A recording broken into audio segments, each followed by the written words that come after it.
നമ്മൾ ഹിന്ദിയിലെ ഓം ശാന്തി ഓം സിനിമ കണ്ടിട്ടുള്ളതല്ലേ? പഴയ കാലത്തെ സിനിമയുടെ ഷൂട്ടിങ്ങുകളും അതിൻ്റെ ബാക്ക് എൻഡിൽ നടക്കുന്ന സ്റ്റോറികളും അതേപോലെ ഒരു സംഭവമാണ് കാന്ത. ദുൽഖർ സൽമാൻ്റെ കാന്ത ഇപ്പോൾ ഇറങ്ങിയ നല്ലൊരു ഡ്രാമാറ്റിക്കാണ്, ഇമോഷണൽ ടച്ചുള്ള ഒരു മൂവിയാണ്. വൺ ടൈം വാച്ചബിളാണ് എന്നാണ് എനിക്ക് തോന്നിയിട്ടുള്ളത്. പക്ഷേ അതിൻ്റെ ആ ഒരു ക്ലാസിക് ലുക്ക് സെൽവമണി സെൽവരാജ് സംവിധായകൻ ഭംഗിയായിട്ട് കാണിച്ചിട്ടുണ്ട്. ഒരു ഇമോഷണൽ ഡെപ്തൊക്കെ അതിനകത്ത് നല്ലോണം എന്താ പറയുക കാണിക്കാൻ ആളെ കൊണ്ട് പറ്റിയിട്ടുണ്ട്. ആക്ച്വലി പിന്നെ ദുൽഖർ സൽമാനെ കൂടാതെ സമുദ്രകനി ഉണ്ട്, ഭാഗ്യശ്രീ ബോസ് ഉണ്ട്, റാണ ദഗ്ഗവതി ഉണ്ട്, അങ്ങനെ ഒരുപാട് പേര് അഭിനയിച്ചിട്ടുണ്ട്. Actually Rana Daggubati I think produce കൂടെ ചെയ്തിട്ടുണ്ടെന്ന്. അപ്പം ഒരു 1950s ഉള്ള ഒരു തമിഴ് ഫിലിം ഇൻഡസ്ട്രിയിലെ ബാക്ക് എൻഡിലെ സ്റ്റോറി എന്ന് പറയാം.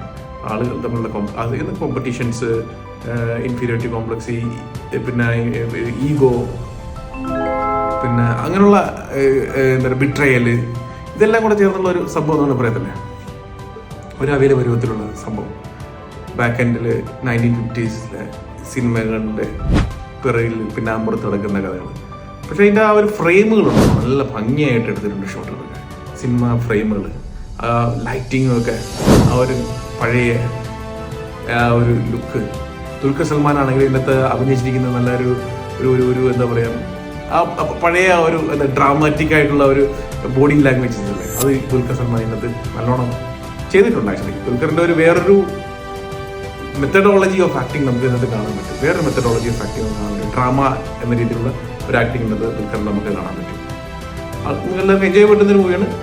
പിന്നെ അതിൻ്റെ ഒരു സെക്കൻഡ് ഹാഫ് ആയപ്പോഴത്തേക്കും ഡ്രാമയിൽ നിന്ന് അതൊരു എലിവേറ്റ് ചെയ്തൊരു ചെറിയ രീതിയിലുള്ള ഒരു സസ്പെൻസിലേക്ക് പോയിട്ടുണ്ട്. അപ്പോൾ അത് കാണുക, ഇഷ്ടപ്പെടും. കാന്ത മൂവി, സെൽവമണി സെൽവരാജിൻ്റെ ദുൽഖർ സൽമാൻ അഭിനയിച്ച കാന്ത മൂവി. അപ്പോൾ അടുത്തൊരു മൂവി പിന്നെയും കാണാം. അതുവരേക്കും